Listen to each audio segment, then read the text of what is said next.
দুনিয়াতে হেসে খেলে চলা মানুষটা হয়তো উপারে গিয়ে আর হাসবে না।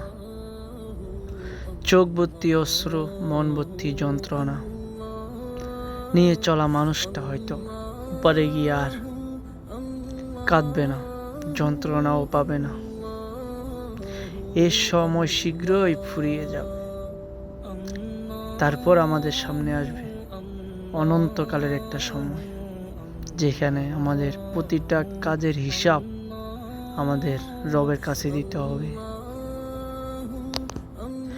তাই তো হযরত আলী রাদিয়াল্লাহু তাআলা আনহু একটা কথা বলেছিলেন, মানুষের চরিত্র হলো দোকান আর তালা হলো মুখ। তালা খুললেই বোঝা যায় দোকানে স্বর্ণ আছে নাকি কয়লা।